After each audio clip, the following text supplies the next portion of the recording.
Dobrý den, nebo spíš ahoj bojovníci. Vítám vás u, řekněme, druhé části prvního bullshitu na téma, jak vyřešit medvědí ucho. A tohle video točíme, protože na YouTube nazbíralo něco kolem 180 000 zhlídnutí v tuhle chvíli. Určitě se na ně podívejte, pokud jste se na ně nedívali, aby dávalo smysl, co dneska budu říkat. A nicméně točíme hlavně proto, že tam byly desítky komentářů v duchu, tak co teda s tím máme dělat. Je fajn, že s námi řekl, co všechno nefunguje, ale co teda funguje. Tohle bude dnešní téma. Takže ještě jednou, určitě se podívejte na to video, který jsme točili předtím a bude vám líp docházet, kde jsou ty zásadní výhody toho našeho pojetí.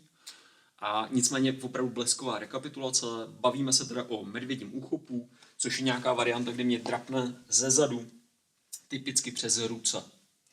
Jsou tady 3 aspekty a v té rekapitulaci je teda potřeba říct. Ty chyby, které tam jsou, že lidi reagují nějakou hlavičkou dozadu, že se snaží o nějaký údery, že se snaží o nějaký kopy. Proč to nefunguje? Minulý video. Co teda dělat? Je potřeba nejdřív si uvědomit, že celá tato technika, ten typ útoku má nějaký 3 základní aspekty. A to je, ještě než vás chytne, tak se na to dá nějak reagovat. Když už vás chytne, tak na to nějak reagujete. A když jste nezareagovali včas, zřejmě vás chytil a nějak vás položil nebo jste spolu upadli.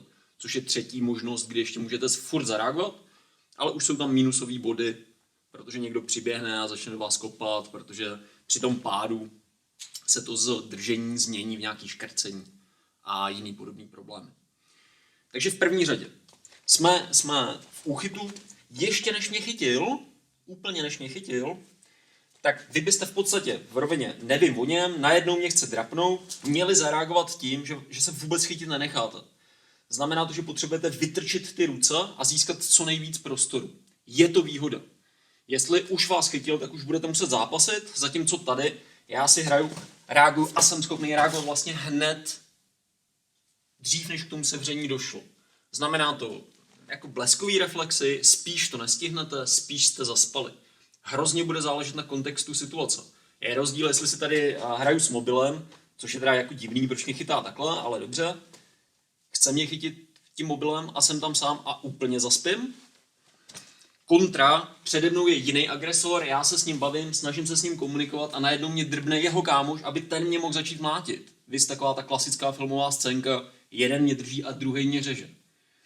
Při té variantě 2, bez toho mobilu, já tady mám konflikt, on po mně jde, je logický, že jsem vlastně víc nachystaný na tu akci, protože já už čekám ten výpad od toho soupeře přede mnou a proto je větší šance, že na to budu reagovat i tady. Opět pozor, pokud vycházíme z toho, že přede mnou stojí nějaký útočník a za mnou jeho kámoš, tak nemůžeme zůstat stát na místě. Nemůžu teď začít reagovat takhle, protože bych ignoroval tu původní hrozbu. To by byla velká chyba. Ten mě chce dořezat, ten mě bude mlátit stejně, než tohle vyřídím. Takže pak to celý vypadá tak, že tady si s jedním povídám, druhý mě drapne, já musím reagovat, ale já rovnou se musím hejbat tak, abych se tomu prvnímu vyhnul. Vys nějaký základní pravidlo pro boj se skupinou. Nezůstat mezi dvěma. Proberem jindy. To je úplný základ. To znamená, nenechte se chytit a ta prvotní reakce by prostě byla něco v duchu cítíte to objímání, schováte krk v první řadě, nevíte, jestli vás chce chytit nebo vás rovnou chce škrtit, nebo vám třeba jde po obličeji. Každopádně první reakce bude nachrčíte ramena nahoru, uděláte takzvanou želvičku, vycpete nebo nacpete ruce dopředu, abyste získali co nejvíc prostoru. No a podle toho, jestli ty ruce jsou víc tady, tak už na ně dále reagujete. Pravděpodobně tím, že se snažíte rychle otočit a rychle převzít iniciativu. Pravděpodobně se u toho potřebujete hejbat, protože je tam nějaký ten původní agresor. Tady by to chytání dávalo jak tak smysl.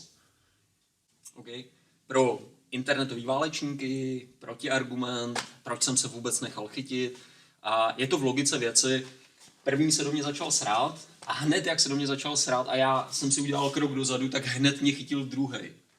To znamená, ano, pokud bychom se bavili o tom boji se skupinou, tak první, co by vás mělo napadnout, je, že nemáte problém jenom vepředu, ale i vzadu a máte se nějak vymezovat prostorem. Ale to bychom se dostávali do jako vyšší dívčí pro boj se skupinou. Takže teď to berte jako, byla to bleskovka, hned jak se do mě nacpal, tak druhej už po mně skočil. Případně já jsem nějakou chvíli ustupoval a tím jsem prostě nacouval do chlapa za sebou, protože je tam plná diskotéka lidí a je jako těžký odhadnout, kdo zrovna v tu chvíli k němu patří a kdo ne. udělali nám tam hlouček nebo kolečko, jsme se mohli servat. A v tu chvíli prostě kdokoliv z toho davu po mně může skočit. Teoreticky ano.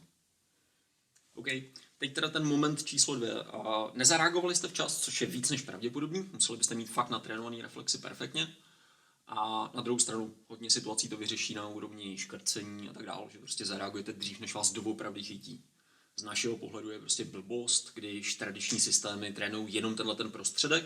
To znamená, asi jsem spal, chlap mě chytil a já se jako probudil až v tenhle ten moment a reaguju jenom na ten aspekt toho vlastního držení. Bez kontextu, kdo je přede mnou, kdo je za mnou, co je motiv toho útočníka, jestli teda nějaká komunikace bude dávat smysl a tak dále. Dobře, hele, zaspali jste, možná právě v té situaci je přede mnou chlap, nebo hraju si s tím mobilem a najednou mě teda už drží, protože jsem na to vůbec nebyl nachystaný, tak jsem nezareagoval. Tak co teď dělat? Držíš mě? Tady jsme si ukazovali minule ty chyby. Dobrý, co teda dělat máte? Úplný základ je, co je vlastně ten útok. Útok není, on se na mě chce lepit a objímat mě. A nejdeme se seznamovat. Teda pravděpodobně, doufám. A s takovouhle obludou. A je pravděpodobný, že mě drží kvůli tomu, aby mě někam zahodil. To znamená, teď jde hlavně o stabilitu. Takže jeho cíl nebude udržet mě, pokud to není ten motiv typu řeže mě druhej. 2 různý dopady. On mě drží, aby mě mohl schodit a na zemi dobít. OK. V téhletý logice první, co potřebujete, je opět nejdřív schovat ten krk, aby nemohl vyjet rychle nahoru a nezačal mě škrtit. To je druhý moment, který by mohl chtít. Takže ve chvíli, kdy mě chytal, tak mě vlastně chytal proto, že to bylo jenom průchozí, aby si tam našel dobře tu cestu. A nebo naopak, protože jsem se dobře schoval, udělal jsem želvičku, tak vlastně z škrcení se ve skutečnosti stáhnul na chycení tím medvědím úchopem. Jestli to začíná medvědem a končí škrcením nebo obráceně, v podstatě jedno. Logika je ale stejná. Jakmile já schovám, jakmile mě chytí, tak první, co musíte udělat z toho nějakého normálního tramvajáku, z toho rozkročení, ve kterém stojíte, tak potřebujete za A schovat tu bradu, schovat ten krk, aby nepřišel snadno ve škrcení, jenom tímhletím jsem to škrcení prakticky znemožnil, a zároveň v ten samý moment se rozkročit tak, abyste byli stabilní. Aby ve chvíli, kdy se mnou teď začne házet, tak jsem byl schopný to ustát a byl jsem schopný vyrovnávat ty tlaky a to mi dalo trochu času, než kobrtnu o vlastní nohy, než připadnu o nějakou překážku nebo jeho nohy. Nebo prostě se podvolím té síle a prostě mě na tu zem schodí. Takže ještě jednou, ve chvíli, kdy tam normálně stojím, najednou mě drapne, moje první reakce je, zachytím ty ruce, aby se nemohly stáhnout nahoru dost rychle, schovám ten krk a rozkročím se tak, abych byl stabilní. To mi dá tu půl vteřinu, kterou potřebuju na to, abych mohl reagovat dál. Ještě jednou. Nedělej nic. Jakoby přišel ten tlak, stahujete na ruce, schováváte krk a jednu nebo druhou nohu vytrčíte. Jo? Obecně by bylo logičtější dopředu, protože tam vidíte o nic než kobrtnete, ale většinou ten jeho tlak vede spíš dozadu, takže jste rádi, že prostě vytrčíte aspoň tu zadní nohu. Jakoby posloucháte ten tlak. Bez trénink. První fáze, druhá fáze, když mě teda tímhle způsobem chytne a mně se povedlo získat ten čas, tak pravá ruka by teďka měla najet na stehno. Teď přesně vím, kde jsem.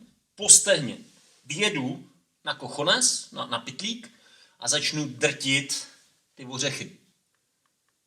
Jakmile zmáčknete kochones, dochází k navolnění toho sevření, pokud jste je chytli dobře, zvedáte loket, trefujete a mizíte pryč z logiky věce. Kdyby tam ten loket nevyšel, nic fatálního se neděje, kdyby nevyšlo mačkání těch kochones, tak klepete na dveře. Bavíme se o tom, že má na sobě nějaký pevný džíny s pevným poklopcem, nějaký kožený kalhoty, nějaký motorkářský kalhoty, prostě něco podobného, co se bude blbě mačkat, nebo skejťácký kalhoty, má je hodně popuštěný dolů a najednou není moc co zmáčknout. Ale je brutální rozdíl mezi základní chybou, kterou jsme komentovali minule, že tam pošlete ránu, najednou jste trefili stehno a jste v háji a najednou tam prostě tu ránu netrefíte, protože do stehna to nebolí, ale rozkrok jste nezasáhli, versus nahmátnete si stehno, víte přesně, kde jste, malinko vytrčíte pánev, abyste se tam vešli tou rukou, sjedete na rozkrok, mačkáte, drtíte. Zvednete ten loket, trefujete, mizíte pryč. Případně cokoliv mezi tím, mohl bych ho odvádět, mohl bych ho odstrčit, mohl bych tasit. Možností je víc. Pro mě je podstatné, že jsem se zbavil toho sevření.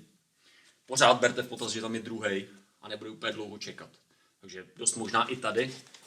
Jestli mě celou dobu sype ten první útočník, tak si potřebuji schovat hlavu, aby mě nedrbal do obličeje a do krku. Potřebuji se pokrejt, jak to jen jde. V ten samý moment vyjet na ten rozkrok, mačkat, ale zatímco mačkáte, už se pohybovat od toho prvního soupeře, abyste získali prostor. Jakmile jste navolnili, schováváte se za toho druhého útočníka, házíte ho a můžete metelit pryč. Opět, bude-li vás to zajímat, ukážeme si boj se skupinou. Sorudo je asi jediný systém, který trénuje na boj se skupinou. Jako realisticky. Znova na začátek. Poslední aspekt, mluvil jsem o něm. Chytne mě, schovám tu hlavu. Najedu na stehno. Vyjel jsem na rozkrok, mačkám a ono to nefunguje. Dobře, zaklepejte na dveře. Stejná logika. Zvedám, trefuju, metelím na jednu nebo na druhou stranu. To zaklepání je kloubkama a opět přesně víte, co trefujete. Jak vypadá to podobně, ale je to prostě jako ohromný rozdíl. Něco jako jezdit autobusem a letadlem. Jako v obojím se někam dostanete a v obojí vás dostane z bodu A do bodu B. Ale jinak efektivně, jinak rychle a jinak bezpečně. To je ten rozdíl. Takže v téhletý logice mluvím o tom, že prostě poslat jí tam rovnou nemá smysl, ale nahmátnout si to, abyste věděli, kde jste. A pak mu ji tam poslat je úplně jiná dynamika. OK? Takže ještě jednou, odvine se to od situace. A teď se bavíme o té fázi číslo 3, jako zaspali jste úplně nehorázně, nevyrobili jste si stabilitu a nic podobného, to se fakt jako stává. Obzvlášť pokud trénujete jako hodně tradiční pojetí a ono prostě nezafunguje, tak se nutně dostanete do té fáze číslo 3, prostě vy jste ho nesundali, on sundal vás. Ještě jednou, rozdíl mezi chytil mě proto, aby mě řezal chlap přede mnou, tak tam to nekončí nutně tím pádem, ale může mě taky schodit a můžou mě dokopat na zemi oba dva. Jasně. Mohl mě chytit sám, jenom proto, že mě schodil, mohli jsme se do toho sevření dostat až v průběhu boje. Je trochu jako nelogický, že by to bylo zezadu, bylo by logičtější, že se bráníš, já tě si postupně se na něj navalím, vys hospodská rvačka a pak se jakoby perem, takže když ho potom sevřu, tak to bude spíš zepředu. Kdyby to bylo jako one-to-one fight, nějaký střetný boj. Nicméně, pro začátek, pro to zjednodušení, chytá mě a teď je tam opravdu sám, chytil mě proto, aby mě mohl strhnout na zem, takže mě povolí a teď mě nasype ze zhora a mlátí. Možnost 1, možnost 2, a že bych se nějak urputně bránil, nějak by se mi povedlo ho zachytit, přesto se mi nepovedlo ho sundat a jak mě strhává, tak v podstatě padá se mnou a spadli jsme na sebe. Zase pro rvačky poměrně typický. Jo? Pravděpodobně teď jednu ruku uvolní a začne mě s ní řezat. To bude pravděpodobná koncovka. Zatím vycházíme z toho, že nevytáhnu nůž, jo? Což u toho sevření to zase tak pravděpodobně není. Tady už by ho teda možná tahal. Tak, zase reakce. Tady už to jakoby víc na trošku odchylka, když spadnem takhle, trošku odchylka, když spadnem takhle. Jak pro základní trénink u nás, tak pro ty videa se snažíme to udržet černobílý, takže nebudeme zkoušet jako schodil mě a šel do vítězný, schodil mě a cestou mi nasadil anakondu a začal mě škrtit. Spadnul jednou rukou a druhou mě drápá do obličeje, nebo mě cestou prostě stáh mikinu přes obličej a teď se jako pereme úplně pod mě. Jo. Jasně, že se to může stát, pojďte na trénink, no sure. Ale tady se jako pojďme bavit o tom, že je to černobílý, jo, pro nějaký znázornění. Nicméně ta logika je hezká v tom, že reakce je stejná. Takže ještě jednou. Na začátku se mě snažil chytit, já jsem se vyhnul, šel jsem po rozkroku, trefil jsem ho. Bezva. Chytil mě, zaspal jsem, já jsem si udělal stabilitu, postoj, krek, šel jsem po rozkroku, trefil jsem ho a trefil jsem ho stejně a utek jsem. Až po variantu chytil mě a spadnul se mnou, pak je to vlastně identický. Já si tady zase udělám něco jako stabilitu, snažím se nějak blokovat ty ruce a tou volnější rukou, většinou je to ta horní, jdu po rozkroku, mačkám rozkrok. Prostě protože tam se snadno dostanu. Jít teď nahoru, stejně jako ve stoje, nedává smysl. Co bych s ním hrozně zápasit a ve skutečnosti, když já zvednu ruce, tak on mi rukama půjde po obličeji, začne mě tam drápat, škrábat, cokoliv a situace se mi výrazně zhorší. Takže v logice chytil mě, Snažím se ho tam držet, blížší ruka jde po rozkroku, sype ho do rozkroku a protože teď nemůžu rychle vstát, abych hned utek, tak se budu snažit na něm dotočit, získat prostor, možná i zaklekávat ruce, pokud to stihnu, a teď získávat převahu. Ale opět, co nejdřív vstát, ve smyslu, možná je tady ten druhý soupeř, který doteď nezautočil, teď se na mě rozeběhne, aby mě z něj skopnul. Takže jakmile ho teď naberu, tak stejně potřebuji získávat prostor, stejně potřebuji tasit a reagovat dál. Jinak řečeno, 3 různé varianty napadení, nebo jedna varianta napadení, 3 různé fáze průběhu toho napadení a 3krát stejná reakce funguje. Vycházíme z toho, že to je na blízko. Pak je jedno, jestli je to ve stoje nebo na zemi, budete se snažit obecně o tohle, měli byste. Je pak jedno, jestli jste malá holka nebo velký chlap, ty kochones v tomhle budou citlivý pořád stejně, ve smyslu ten, kdo se brání, je jedno, jestli je malá holka. A ty kochones toho útočníka budou pořád stejný. Není to nejlepší místo na těle, ale je nejlepší dosažitelný z téhle pozice. Jo? Nedostanu se tady ani na krk, ani na oči, který bych preferoval mnohem víc. Prostě protože mě drží, tak se na ně nedošáhne. A zároveň je to nejbližší cíl z těch, který má smysl. Nejkratší dráha. Kdybych se teď snažil nějak vymanit, nějak se dostat ven, což je blbost, a teď teprve jako trefoval, tak to bude trvat nehorázně dlouho. Pravděpodobně už ležíme na zemi. Pravděpodobně už mě ubodal ten chlap, který mě šel napadnout. To nemusí být pěsti. Celou dobu mě může bodat nožem. Tak tam nebudu mít úplně hodně času. Takže v té logice já potřebuji volit z těch 3 cílů, krk, obličej, slabiny, potažmo krk, oči, slabiny, tak potřebuji hledat ty nejbližší místa, abych tam byl co nejrychlejc a získal převahu. Na druhou stranu nebudu se o to pokoušet 5krát. Když to prostě nevyjde na 1-2 pokusy, už zas musím jít jinam. Tu improvizaci a přizpůsobit se tomu útočníkovi vás naučí jedině pořádný trénink. OK, co říct na závěr? Tradičně, hele, je to jenom video a neřešíme tady teďka průpravní cvičení, ani to, jak byste to měli trénovat. Je to takový jako mikronávod, náš pohled na tu efektivitu, ale buď jděte na nějaký náš kurz a tam si to opravdu vyzkoušejte pod dohledem profíků, který jako vědí, co mají dělat a tu realitu jsou schopni nějak nasimulovat a bezpečně. Nebo zvažte třeba online kurz od nás, protože tam ty průpravní cvičení jsou a dává trochu smysl. A co tam s tím dělat? Neřešíme tam zrovna teda jako berhak, ale řešíme tam jako spoustu jiných věcí a taky vám z toho hodně věcí dojde. A jinak řečeno, z videa se to nenaučíte a snažte si to, kdybyste na ten kurz nešli, tak se snažte aspoň to zvednout se od té klávesnice a párkrát si to v hlavě projet, jak by to fungovalo. A pravděpodobně to nepůjde pod 1000 opakování té dané sekvence a ani tam nemáte ten živý odpor, se kterým to potřebujete trénovat, kde ten člověk jak ví, kdy má reagovat a kdy ne. A potažmo, kde vám to má stěžovat, v jaký fázi, aby se to stávalo jako realističtější. Nicméně, aby to mělo aspoň nějaký dopad, zkuste vstát od té klávesnice, zkuste si to aspoň 100krát vyzkoušet, 1000 lepší. Zkuste si to s živým protivníkem, který vás u toho snad nezrakví a snad si tím nějak nenaběhnete v tom tréninku. A nebo ideálně trénujte s náma. Trénujte líp, mějte se super, lajkujte, komentujte, dejte mi nějaký pointy, co tam můžeme zlepšit. Držte se, čau.